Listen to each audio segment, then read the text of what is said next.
PV Anwar MLA തടയില്ല എന്ന നിലപാടിൽ CPM നിരന്തരം സർക്കാരും പാർട്ടിക്കുമെതിരെ വിവാദങ്ങൾ ഉയർത്തിയപ്പോൾ നൽകിയത് താക്കീത് മാത്രം. നിലവിലെ സാഹചര്യത്തിൽ അൻവറിനെ തള്ളിപ്പറയാതെ കാര്യങ്ങൾ പറഞ്ഞു മനസ്സിലാക്കാനാണ് ശ്രമം. സർക്കാരിനോടൊപ്പം രമ്യതയിൽ പോകാനായിട്ടുള്ള ശ്രമം നടത്തണമെന്നുമാണ് പാർട്ടിയുടെ നിലപാട്. വിവരങ്ങളുമായി പ്രജിത്ത് ചേരുകയാണ്. പ്രജിത്ത്, വലിയ വിവാദങ്ങളാണ് PV അൻവർ ഉയർത്തിവിട്ടത്. ഇപ്പോൾ തൽക്കാലം താൻ പ്രതികരിക്കുന്നില്ല എന്നൊക്കെ പറയുന്നു. എങ്ങനെയെങ്കിലും ഈ പ്രശ്നം അവസാനിപ്പിക്കാനല്ലേ CPMന്റെ ശ്രമം? പ്രജിത്ത്,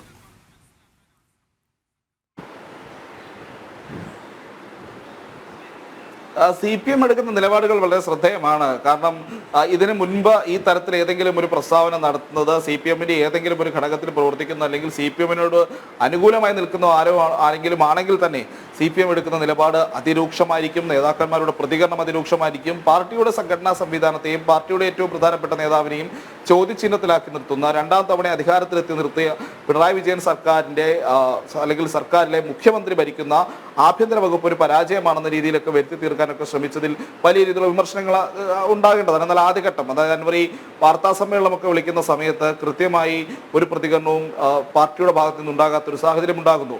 പിന്നീട് തുടർ വാർത്താ സമ്മേളനങ്ങൾ അദ്ദേഹം വിളിക്കുന്നു. ഈ സമയത്തും പാർട്ടി മൗനം പാലിക്കുന്നു. പിന്നീടാണ് CPM സംസ്ഥാന സെക്രട്ടേറിയറ്റ് യോഗത്തിന് ശേഷം അന്ന് സംസ്ഥാന സെക്രട്ടറി MV ഗോവിന്ദൻ ഒരു പ്രതികരണമെങ്കിലും നടത്താൻ തയ്യാറായത്. അന്ന് അദ്ദേഹം പറഞ്ഞത് അൻവർ പറഞ്ഞ പരാതികൾ ഗൗരവമുള്ളതാണ്, പക്ഷേ അതിൽ അൻവർ സ്വീകരിച്ച നടപടികൾ, അതായത് അൻവർ സ്വീകരിച്ച രീതി ശരിയല്ല എന്നുള്ളൊരു തണുത്ത പരാമർശം മാത്രമാണ് അന്നുണ്ടായത്. പിന്നീട് അൻവർ വീണ്ടും വിമർശനങ്ങൾ തുടർന്നു. P ശശിക്കെതിരെയൊക്കെ വലിയ രീതിയിൽ തുറന്നടിച്ച് രംഗത്ത് വരുന്ന ഒരു സാഹചര്യം ഉണ്ടായി.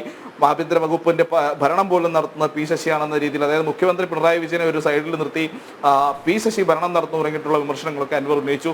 പിന്നാലെ മുഖ്യമന്ത്രി വലിയ രീതിയിലുള്ള വിമർശനങ്ങളുമായി രംഗത്ത് വരുന്ന ഒരു സാഹചര്യമുണ്ട്. അൻവറിനെ വലിയ രീതിയിൽ കടന്നാക്രമിച്ച് അൻവറിന് സ്വർണ്ണക്കടത്ത് സംഘങ്ങളുമായി ബന്ധമുണ്ടെന്ന് പറയാതെ പറഞ്ഞ് അൻവറിന്റെ രീതികൾ ശരിയല്ല എന്നതടക്കമുള്ള കാര്യങ്ങൾ അദ്ദേഹത്തിന്റെ കോൺഗ്രസ് പാരമ്പര്യം അടക്കം ചൂണ്ടിക്കാട്ടി വലിയ രീതിയിലുള്ള വിമർശനങ്ങൾ മുഖ്യമന്ത്രി ഉയർത്തി.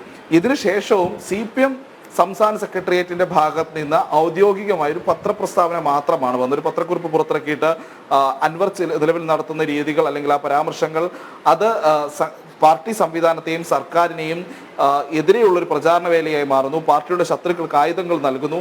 ഇതിൽ നിന്ന് താങ്കൾ പിന്മാറണം എന്നുള്ളൊരു അഭ്യർത്ഥന പോലെയാണ് PV അൻവറിനെ എങ്ങനെയെങ്കിലും അനുനയിപ്പിക്കാനുള്ള ശ്രമമാണ് പ്രത്യേകിച്ചും CPMന്റെ ഭാഗത്തു നിന്ന് ഉണ്ടാവുന്നത്.